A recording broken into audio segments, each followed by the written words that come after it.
Graça e paz, meus amados. Nesse momento que nós estamos aqui nesse momento, nós vamos ler um texto da Palavra de Deus para meditar nele e tirar algumas conclusões para as nossas vidas, como lição de vida. E o texto que vou ler agora, ele está no livro de 2 Crônicas, ou segundo livro das Crônicas, no capítulo 7, no versículo 14, que diz o seguinte: se o meu povo, que se chama pelo meu nome, se humilhar e orar e buscar a minha face e se converter dos seus maus caminhos, então eu ouvirei dos céus, perdoarei os seus pecados e sararei a sua terra. Amém, queridos? Que texto lindo, que texto fantástico. Nós precisamos vivenciar esse texto da Palavra de Deus. Sabemos que todo o controle está nas mãos de Deus.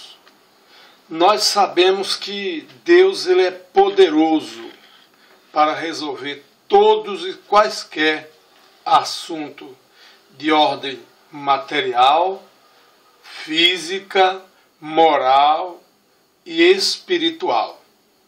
Muito bem. Esse texto, meus queridos irmãos, ele fala fortemente ao meu coração desde o dia em que me converti, há 40 anos atrás. Por quê? Sempre estou escutando esse texto, ou lendo esse texto, vendo algumas coisas acontecerem e sabendo que nós estamos precisando a cada dia vivenciar esse texto. A palavra de Deus, ele começa esse texto dizendo o seguinte: se o meu povo, que se chama pelo meu nome, se humilhar, aí está um primeiro segredo do que acontece conosco, no que diz respeito ao que está acontecendo no nosso mundo, no nosso país. A Bíblia diz que o mundo jaz no maligno, e por isso nós precisamos compreender a grandeza ou a grandiosidade do que o texto está aqui falando.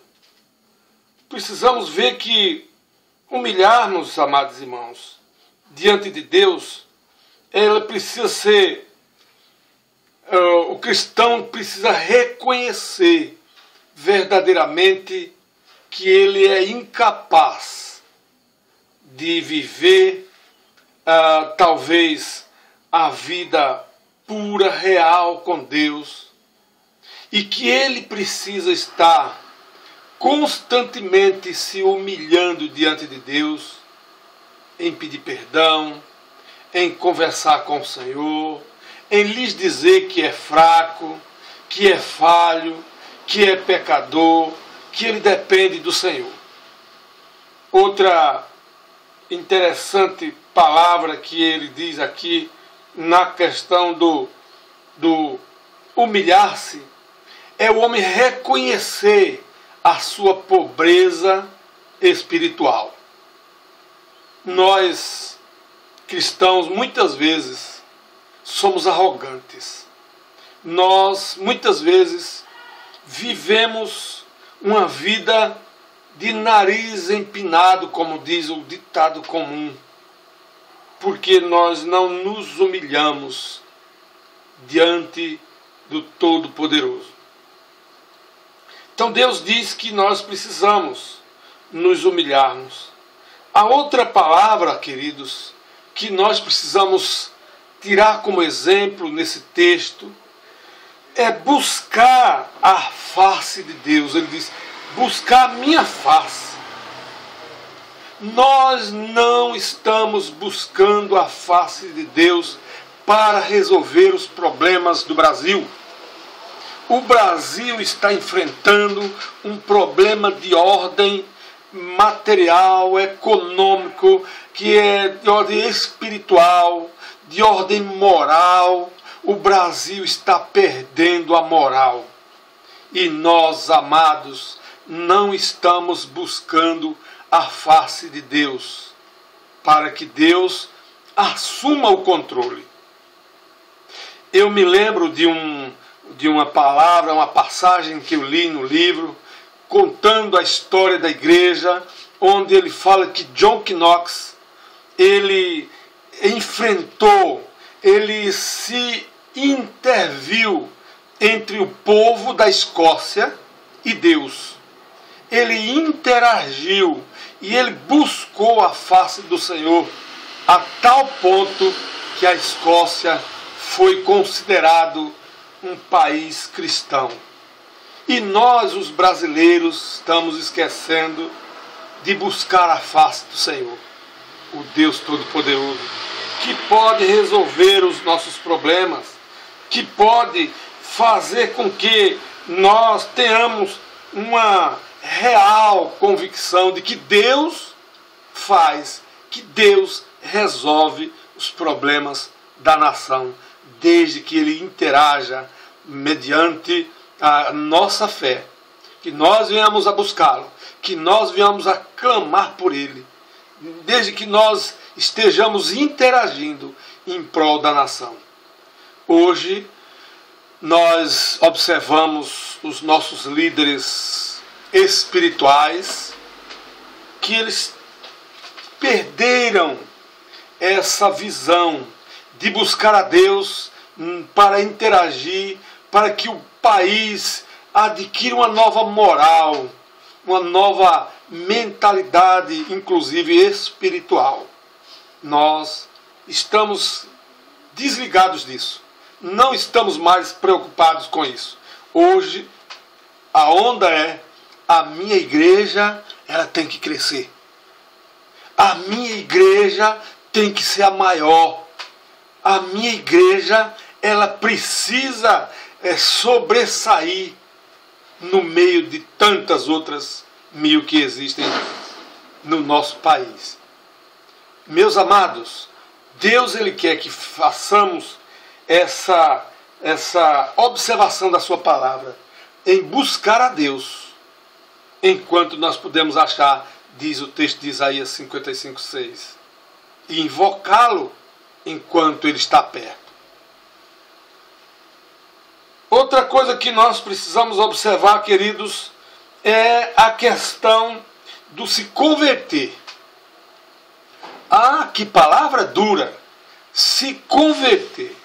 Todos estão se convertendo ao mundo gospel, ao mundo evangélico. Todos estão se convertendo à igreja A e à igreja B e à igreja C. Mas ninguém está, na sua maioria, se convertendo verdadeiramente a Deus. Por quê, queridos? Cada dia nós estamos vendo a igreja se esfriando, o amor se esfriando, o povo se desviando, as igrejas deixando de ser igreja para ser células, para ser grupos daqui, grupos dali. A igreja está perdendo a sua característica principal, que é ser o corpo de Cristo. Então, nós, irmãos e amigos, precisamos nos converter ao Senhor Jesus Cristo. A palavra converter, ela se deriva da palavra grega metanoia. O que quer dizer isso? Mudança de mente. A palavra metanoia, ela quer dizer que você era uma pessoa pervertida, e a partir da metanoia que acontece na sua mente, que já diz a palavra metanoia, ela faz uma transformação de que você era um pervertido, e ela passa a você a ser um cidadão de bem. Meu querido, por que nós ainda estamos com a velha mente? mesmo dizendo que somos convertidos? Por que que nós agimos literalmente como aqueles que ainda continuam sem Cristo? Por que que nós vivemos num mundo que não tem como dizer que somos convertidos, porque nós estamos iguaizinhos ao mundo? É por isso, querido, minha querida, que nós precisamos nos converter, mudar de caminho, mudar de posição, mudar a mente, mudar o nosso coração. E olha que o Senhor Jesus Cristo diz no livro de Jeremias, ele diz que ele tira de nós o coração de pedra e coloca dentro de nós um coração de carne, aquele que sente, aquele que vibra, aquele que pode se humilhar. É por isso que nós precisamos nos converter, meus queridos. Finalmente, meus amados, o texto diz assim, finalizando, ele diz assim, olha: então eu ouvirei dos céus e perdoarei os seus pecados e sararei a sua terra. A terra brasileira, ela precisa se converter para que o Senhor possa ouvir o brasileiro clamando a Deus, porque o Brasil está corrompido, o Brasil está podre e nós não podemos dizer que não. É só olhar para o governo federal. Eu não estou nem preocupado com os governos estaduais e municipais, mas se olha para o governo federal, onde nós temos exemplo? Em quem nós devemos confiar? Para quem nós vamos recorrer? Por onde nós iremos buscar respostas? Se ministros, se presidente, se deputados, se governadores, se todos os seus auxiliares da comitiva governamental do Brasil estão corrompidas, qual é o exemplo que nós temos? Oh, meu querido irmão, minha querida irmã, meu amigo, minha amiga, busque a Jesus.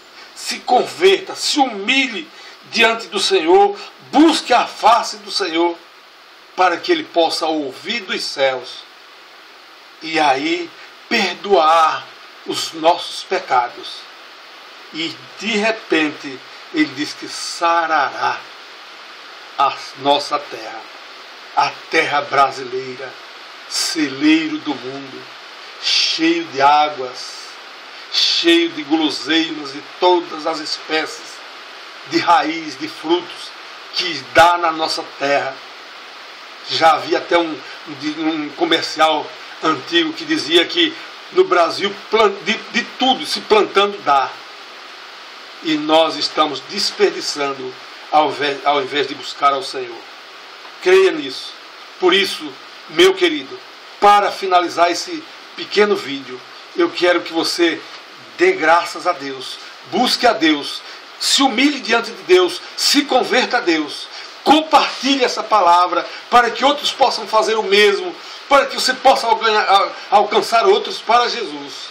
E assim o Senhor ouvirá dos céus, perdoará os nossos pecados e sarará a nossa terra. E nós podemos dizer como Miriam, quando atravessou o Mar Vermelho, dizer: só o Senhor é Deus, só o Senhor é Deus. Amém. Que Deus assim nos abençoe. Em nome de Jesus, glórias a Deus. Amém.